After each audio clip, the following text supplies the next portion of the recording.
Galatians 2.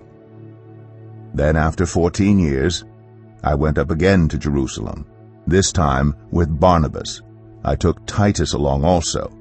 I went in response to a revelation, and meeting privately with those esteemed as leaders, I presented to them the gospel that I preach among the Gentiles. I wanted to be sure I was not running and had not been running my race in vain. Yet not even Titus, who was with me, was compelled to be circumcised, even though he was a Greek. This matter arose because some false believers had infiltrated our ranks to spy on the freedom we have in Christ Jesus and to make us slaves. We did not give in to them for a moment, so that the truth of the gospel might be preserved for you. As for those who are held in high esteem, whatever they were makes no difference to me. God does not show favoritism. They added nothing to my message. On the contrary, they recognized that I had been entrusted with the task of preaching the gospel to the uncircumcised, just as Peter had been to the circumcised. For God, who was at work in Peter as an apostle to the circumcised, was also at work in me as an apostle to the Gentiles.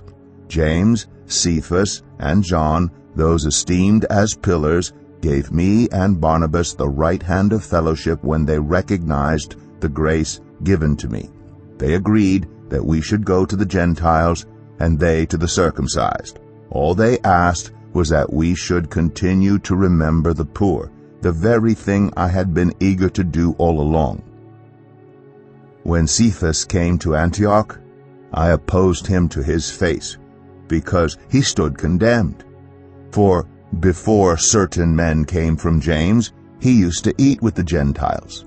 But when they arrived, he began to draw back and separate himself from the Gentiles because he was afraid of those who belonged to the circumcision group.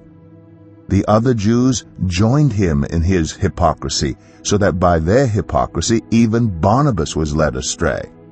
When I saw that they were not acting in line with the truth of the gospel, I said to Cephas in front of them all, "You are a Jew, yet you live like a Gentile and not like a Jew. How is it then that you force Gentiles to follow Jewish customs? We who are Jews by birth and not sinful Gentiles know that a person is not justified by the works of the law, but by faith in Jesus Christ. So we too have put our faith in Christ Jesus, that we may be justified by faith in Christ and not by the works of the law, because by the works of the law no one will be justified. But if in seeking to be justified in Christ, we Jews find ourselves also among the sinners, doesn't that mean that Christ promotes sin? Absolutely not. If I rebuild what I destroyed, then I really would be a lawbreaker. For through the law I died to the law, so that I might live for God. I have been crucified with Christ, and I no longer live, but Christ lives in me. The life I now live in the body, I live by faith in the Son of God, who loved me and gave himself for me. I do not set aside the grace of God, for if righteousness could be gained through the law, Christ died for nothing.